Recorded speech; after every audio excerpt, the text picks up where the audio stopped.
এই কি ব্যাপার? আমরা সরকারি দপ্তর খুঁজছি, মানে যেখানে সোহিনী সরকার থাকে না। ওপরে এসো।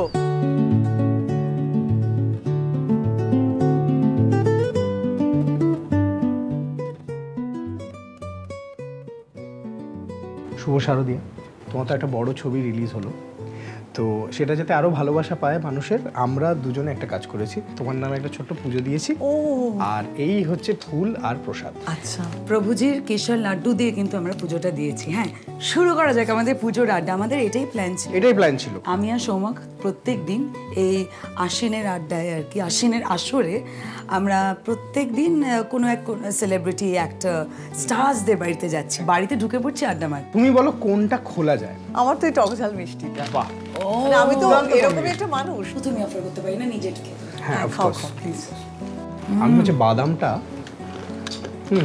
এক্সেলেন্ট, পারফেক্ট বাগানে। দেখ, একটা সিপ চায় আর খাতে টকঝাল মিষ্টি। চায়ের সাথে টা না হলে ভালো লাগে না, কমপ্লিট হয় না। আচ্ছা, এই যে তোমার সাথে একটা মিষ্টি বা এই কেশর লাড্ডুর বা কাজু বরফি প্রভুজি একটা কেমিস্ট্রি আছে, তোমার সাথে শোভনের কেমিস্ট্রি তো হেভি।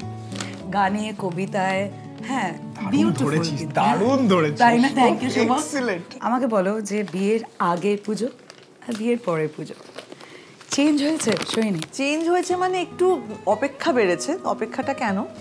ধরো পুজোর আগে, এই লাস্ট কয়েক বছর ধরে পুজোতে এই আমাদের যা যা হয় আর কি, ছবি রিলিজ করলে তো প্রমোশন। আমার বেশ অনেক বছর পর আমার পুজোয় ছবি রিলিজ করছে, কিন্তু এছাড়াও ছবি রিলিজের জন্য ব্যস্ততাটা একটু বেড়ে গেছে।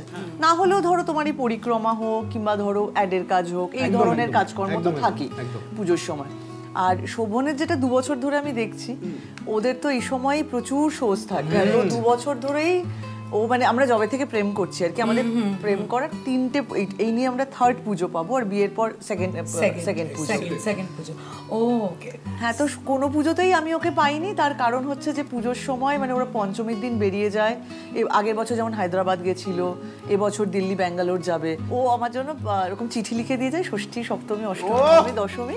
একটা দুটো লাইন বা একটা দুটো থট যেগুলো তোমার খুব মানে মনে থেকে গেছে বা থেকে যায়, যে এমন একটা জিনিসও লেখে, হোয়াট ইজ দ্যাট? ওর হাতের লেখা প্রথমত প্রচন্ড সুন্দর একটা হাতের লেখা। ওটা দেখেই প্রথমে ভালো লাগে। বক্সে করে একটা বক্স কেনে, সেই বক্সের মধ্যে রেখে দিয়ে যায়, মানে পুরো প্যাকেজিংটাই খুব সুন্দর থাকে আর কি।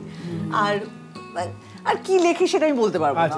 আমরা যেটা জানি সেটা হচ্ছে যে সোহিনী সরকার যখন আবৃত্তি করতে শুরু করেন, তখন প্যান্ডেল, পাড়া সব নিস্তব্ধ হয়ে যায়, ও সবাই কি বলছেন সোহিনী সেইটা শুনতে চায়, তো আমরা সেটা শুনি। আচ্ছা, চিঠি নিয়ে যখন কথা হলো, শোভনের চিঠি, তাহলে চিঠি, মহাদেব সাহা একটা কবিতা, চিঠি দিও, করুণা করে হলেও চিঠি দিও, খামে ভরে তুলে দিও আঙুলের মিহিন সেলাই, ভুল বানানেও লিখো প্রিয়, বেশি হলে কেটে ফেলো, তাও একটু সামান্য দাবি, চিঠি দিও তোমার শাড়ির মতো অক্ষরের পাড় বোনা একখানি চিঠি, চুলের মতন কোনো চিহ্ন দিও, বিস্ময় বোঝাতে যদি চাও, বর্ণনা আলস্য লাগে তোমার চোখের মতো চিহ্ন কিছু দিও। মিথ্যে করে নয়, সত্যি করে বলছি। সত্যি করে হ্যাঁ, খুব ভালোবাসি আমরা সবাই সবাইকে। এত মিষ্টি প্রেম টেম ব্যাপার আমি আর নিতে পারছি না। মিষ্টি খাবে তুমি? মিষ্টি খাবো। কাজু বরফি ওর তো ফেভারিট।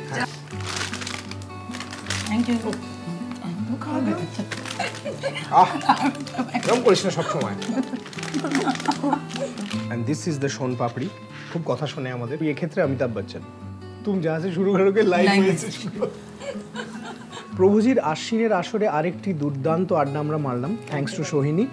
এবং এই আশ্বিনের আসর চলবে পুজোর এই কটা দিন, এই যে রেস্টটা রয়েছে এর মধ্যে আমরা বিভিন্ন শিল্পীদের বাড়ি পৌঁছে যাব, সেলিব্রিটিদের বাড়ি পৌঁছে যাব, ডিভাদের বাড়ি পৌঁছে যাব, এবং সেখানে গিয়ে এই সমস্ত খাওয়া দাওয়া আড্ডা হবে, অনেক পুজোর নস্টালজিয়া হবে। তো তার জন্য চোখ রাখতে হবে প্রভুজির আশ্বিনের আসরে। শুভ শারদিয়া।